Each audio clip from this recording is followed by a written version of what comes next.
लगेच इंद्रिय परमार्थाकडे देवाकडे जात नाही. म्हणून तुकोबारांच्या अभंगातली भाषा सुद्धा तशीच आहे. घे घे माझे वाचे. तुकोबारा इंद्रियाला पहिल्यांदा माझं म्हणतात. माझं आपुलकी आहे, जवळच आहे. तुमचं आणि माझं या दोन शब्दात तुकोबारांचा हा अभंग आहे. तुमचं आणि माझं. बघा तुम्ही घरामध्ये माझा मुलगा आणि जावेचा असला की तुमचा, शेजाऱ्याचा असला की तुमचा. तुमचा आणि माझा म्हटला की जवळचा, तुमचा म्हटला की लांबचा. आता अभंगातली भाषा अत्यंत गोड थोडी विचारात घ्या. पहिल्या चरणामध्ये तुकोबारा इंद्रियाला माझं म्हणतात है ना. घेई घेई माझे वाचे. इंद्रियाला तुकोबारांनी पहिल्या चरणात माझं म्हटलंय. विठोबाचा आपला काही संबंध जोडला नाही, काही नाही. चला दुसऱ्या चरणामध्ये चला. भगवंताचं नाव इंद्रिय घेऊ लागली, जीभ घेऊ लागली, त्याचा परिणाम देहावर काय झालाय तुकोबारा दुसऱ्या चरणात सांगतात. डोळे तुम्ही घ्या रे सुख, पहा विठोबाचे मुख.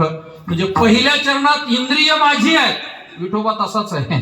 दुसऱ्या चरणामध्ये इंद्रिय जी माझी होती ती तुम्ही झाली. डोळे तुम्ही, लांब गेली इंद्रिय, विठोबा तसाच आहे. आता तिसऱ्या चरणात चला.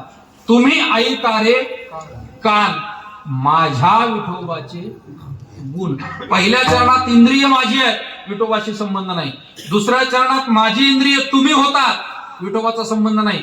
तिसऱ्या चरणामध्ये इंद्रिय तुम्ही झाली, लांब गेली, आणि विठोबा मात्र माझा झाला, विठोबा जवळ आला.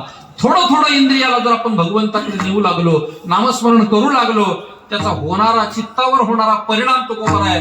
इंद्रिय तुम्ही होतात, विठोबा माझा झाला. किती जवळ आला परमात्मा. देव इतक्या जवळ आला, तुका म्हणे जीवा नको सोडू या. या या हे सर्वनाम अत्यंत जवळ आहे. या परमात्म्याला सोडू नको हे जीवाला सांगावं लागलं. जीवनामध्ये भगवत भक्तीचा होणारा परिणाम तुकोबारांनी आजच्या अभंगातून आपल्या समोर मांडलाय.